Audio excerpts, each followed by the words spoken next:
I'm Nicola, editor of Acre Books, and I'm back to talk about the last C, the fifth C of good copy editing, correctness. Most people probably think they understand what I mean when I say correctness, and in part, they'd be correct. What I mean is grammatically correct. So when you're editing something, in particular, I would say expository prose, it's pretty clear what needs to be done to make the various sentences grammatically correct. I've talked in a past episode about the Chicago Manual of Style, which is a glorious resource. It's a wonderful book. I worship it.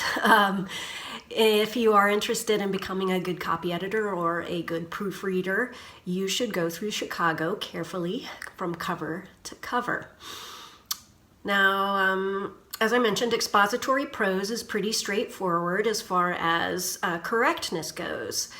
When you are editing a piece of fiction or a piece of poetry, however, things can get a little bit muddy. An example would be if you are editing a story that has a character, maybe it's even from the point of view of that character, and the character is not well educated. The dialogue is not grammatically correct. Even the parts of the story that are not dialogue, if they're coming from the point of view of that character, they are not grammatically correct because the writer is trying to represent the consciousness of a person who does not have a lot of schooling. In that instance, it would be really intrusive to try to correct that character's grammar in dialogue or in the parts of the story that are just sort of point of view paragraphs. The same can be said, of course, for poems that are coming from a speaker that is not well educated. Another instance, though, in a poem where there might be a problem creating grammatical correctness would be, this comes up fairly frequently actually, the use of which and that. One is restrictive, one is non-restrictive, one requires a comma, the other does not.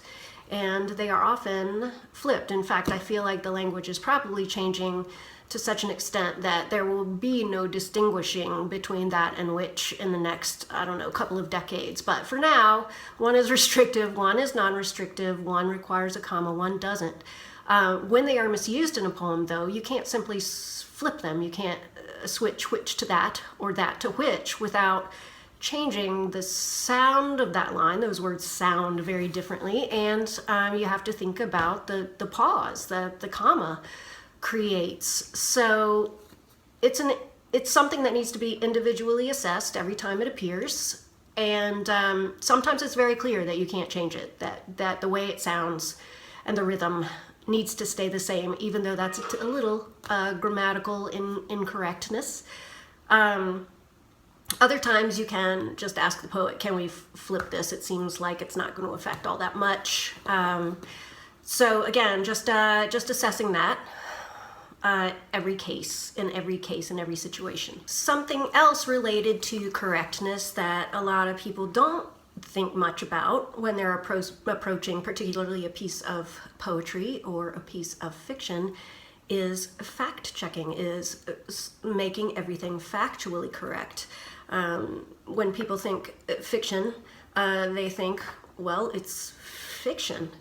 But a lot of fiction is based on actual places, actual events, names of people, names of things, and you do have to do a good bit of fact-checking when you're editing a piece of fiction, even a piece of poetry.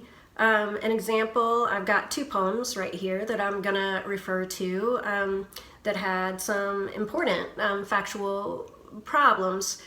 One is written about a little town in northern Italy, and in the very first stanza, in the very first line, the town is referred to, and it's referred to as Ferrara. When I looked up Ferrara, I discovered that the town in northern Italy, where I've never been, unfortunately, is called Ferrara. So things can get flipped in a writer's head, especially if it's not your native land or native language.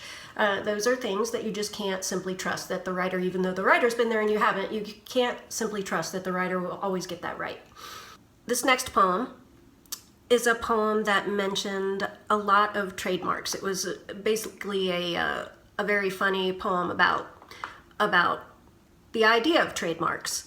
So in almost every line of the poem, and the poem is 3 pages long, trademark is mentioned. And the author, actually, the writer, did a pretty fantastic job getting 3 pages of trademarks described and spelled correctly. There were 3, however, that the writer did not get quite right. And she needed a copy editor, a fact checker, to come in behind her and make sure, for example, that the blue W of word perfect actually read the blue W of Microsoft Word, because when you look it up, the blue W is Word, not word perfect. Easy mistake to make.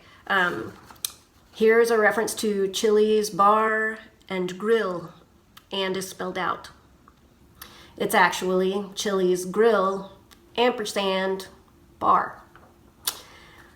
The other one that's listed here is Starbucks Green Mermaid. This is an instance in where the apostrophe was in the wrong place. So Starbucks is not Starbuck apostrophe S. There is no possessive in Starbucks. So if it is referring to Green Mermaid, Starbucks Green Mermaid, it would be S apostrophe. Another instance, Breyers ice cream. There's 2 E's. There are 2 E's in Breyers, not just 1. So those are instances too, where you just have to look things up, double check. Sometimes it's these tiny little changes that that can slip right past you, and the good copy editor will just buckle down and fact check everything. And the writers are usually pretty happy with a good, conscientious copy editor's work. I will touch here upon the 6th C, which I just sort of throw in toward the end of the sessions where I talk about good copy editing, because there are instances in which writers are not very appreciative of the work. Even if you are being a good restrained, conscientious copy editor, some writers can get pretty bent out of shape about you changing their words. And the 6th C I call cool. People have introduced, some of my volunteers have introduced some other C's. I think Don Peteroy was one who introduced chastity as a potential 7th C. Chastity is not required to be a good copy editor, though I don't know, maybe for him it was.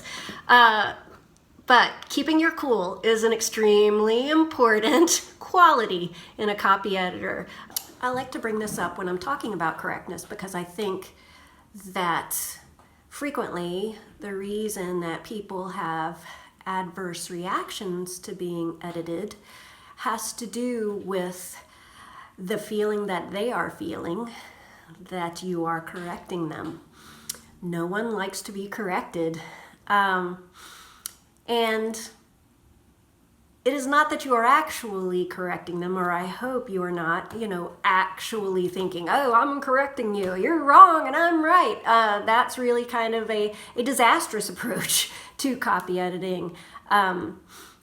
I think that the best way to achieve what you want to achieve as a copy editor, and to help the writer achieve what the writer wants to achieve with a particular piece, is to come at it as a helper. I've mentioned this over and over again in the series, but you are a close, sensitive reader. You're tuning in and working with the writer to help the piece achieve its ideal form. So not only do you need to keep your cool, you can also, I think, help the writer cool down by not reacting when someone gets angry or accusative or doesn't understand the change that you made. Sometimes the reaction is because they don't grasp the problem to begin with. And in that case, you will need to just find a way to gently, without insult, explain why you were making that change. But hopefully these guidelines, the C's of good copy editing, will give you a framework for approaching writers about why you made a particular change and help you distinguish between a change that is necessary and a change that is not necessary, a change that is intrusive. So I hope it's been helpful, and thanks for tuning in. And I look forward to bringing you some more fun editorial content in the weeks and months to come. So keep an eye on the channel, and see ya.